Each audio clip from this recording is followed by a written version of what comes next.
Saturday morning, 9 o'clock. The familiar theme tune starts, and suddenly the entire country is watching the same thing. Swap Shop, Grange Hill, Blue Peter. These weren't just TV shows, they were events. You didn't choose when to watch them. You arranged your life around them.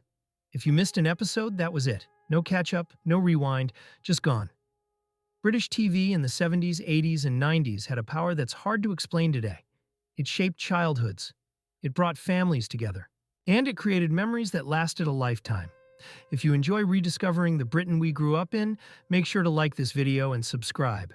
Because we're about to count down 20 British TV shows from the 70s, 80s, and 90s that every kid watched. Some are still beloved.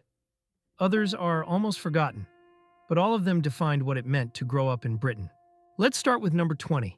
The Wombles, underground, overground, wombling free. If you sang that in your head just now, you're part of the generation. The Wombles were furry creatures who lived on Wimbledon Common and picked up litter.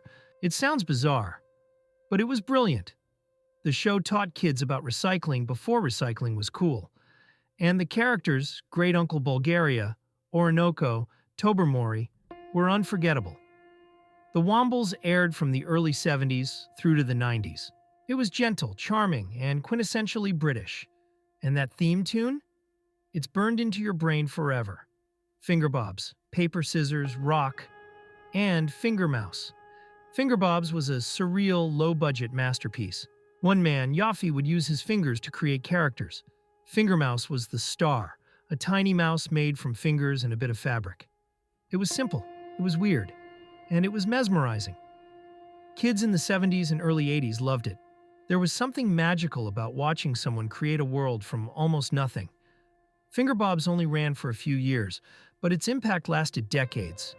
If you remember Finger Mouse, you're part of a very specific club. Bagpuss, the saggy old cloth cat, baggy, and a bit loose at the seams. Bagpuss is arguably the most beloved children's show in British history. It only had 13 episodes. 13. But they were repeated so many times that it felt like it went on forever. And Professor Yaffle, Madeline, and the mice are etched into British cultural memory. Bagpuss ended in 1974, but it never really left. Grange Hill, the school drama that tackled everything. Bullying, drugs, racism, teenage pregnancy. Grange Hill didn't talk down to kids. It treated them like adults. The show ran from 1978 to 2008, 30 years. Multiple generations grew up watching it. Characters like Zammo, Tucker, and Gripper became icons. The Just Say No anti-drugs campaign featuring Zammo's heroin addiction storyline is still remembered today.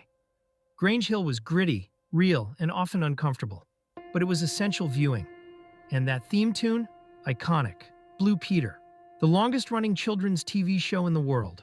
Blue Peter started in 1958 and is still going today, but its golden era was the 70s, 80s, and 90s. Presenters like John Noakes, Peter Purves, Valerie Singleton, Janet Ellis, and Connie Hook became national treasures. The show had everything: crafts, charity appeals, adventures, pets. Who could forget Shep, Goldie, or Bonnie the dogs? Or the infamous "here's one I made earlier" phrase? Blue Peter taught kids how to make things, care about the world, and earn badges. It was wholesome, educational, and utterly British. Biker Grove, the youth drama set in a Newcastle youth club. Biker Grove ran from 1989 to 2006 and launched the careers of Ant and Dec. The show dealt with real issues: teenage relationships, crime, identity, and in one infamous episode, blindness caused by a paintball accident. PJ getting blinded was a defining TV moment for 90s kids. Biker Grove was raw, regional, and unapologetically northern. It showed a side of Britain that wasn't often on TV, and it resonated deeply. The Really Wild Show, nature, animals, adventure. The Really Wild Show brought the natural world into British living rooms. Presenters like Michaela Strachan, Terry Nutkins, and Chris Packham made wildlife exciting. They traveled the world, got up close with animals, and made you care about conservation. The show ran from 1986 to 2006. For many kids, it was their first exposure to the wonders of the natural world. And it inspired a generation of animal lovers. How? The science show that answered questions kids actually had. How does a light bulb work? How do they make crisps?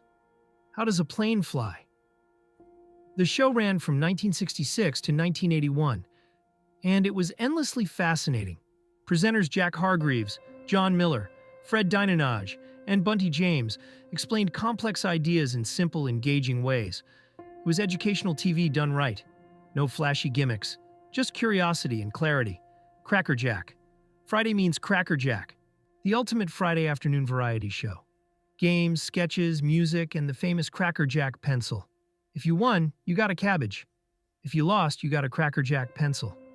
The logic was backwards, but kids loved it. The show ran from 1955 to 1984. It was chaotic, fun, and the perfect way to kick off the weekend. And that catchphrase? Still echoes today: Swap Shop. Saturday mornings belong to Swap Shop. Noel Edmonds, Maggie Philbin, John Craven, and Keith Chegwin hosted this live, 3-hour extravaganza. Cartoons, interviews, phone-ins, competitions, it had everything. Kids could call in and swap toys with other kids. It was interactive TV before interactive TV was a thing. Swap Shop ran from 1976 to 1982. It defined Saturday mornings for an entire generation. And when it ended, nothing ever quite replaced it. Why don't you? Just switch off your television set and go out and do something less boring instead. The ultimate irony, a TV show telling you to stop watching TV. Why don't you? Ran from 1973 to 1995. It was a kids' magazine show that encouraged creativity, play, and getting outside. It featured regional presenters from across the UK and had a cheeky, irreverent tone. The show was beloved, and its message, though ironic, was genuine. Go outside. Make things. Live. Tiswas. Chaos. Custard pies. The Phantom Flan Flinger. Tiswas was Saturday morning madness. It ran from 1974 to 1982 and was the anarchic counterpoint to Swap Shop's Polish. Chris Tarrant, Sally James, Lenny Henry, and Bob Carroll Gees created a show that felt like controlled chaos. Kids and adults got covered in gunge. Celebrities got pranked. It was loud, messy, and utterly joyful. Tiswas wasn't just a TV show. It was an experience. Going Live, the successor to Saturday Superstore. Going Live ran from 1987 to 1993 and was essential Saturday morning viewing. Philip Schofield, Sarah Green, and Gordon the Gopher hosted live TV with cartoons, music, and phone-ins. One infamous moment, a caller swearing live on air, became legendary.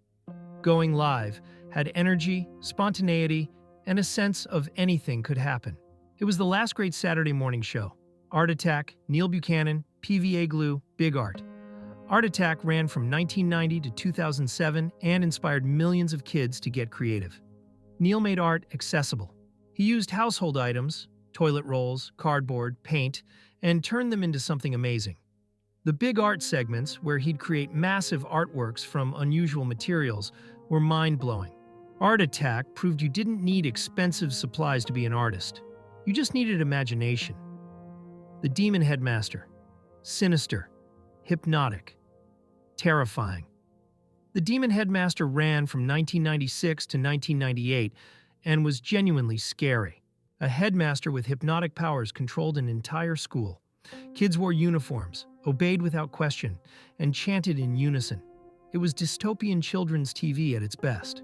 The show was based on Gillian Cross's books and captured a very real childhood fear: authority gone wrong. It was unsettling, compelling, unforgettable.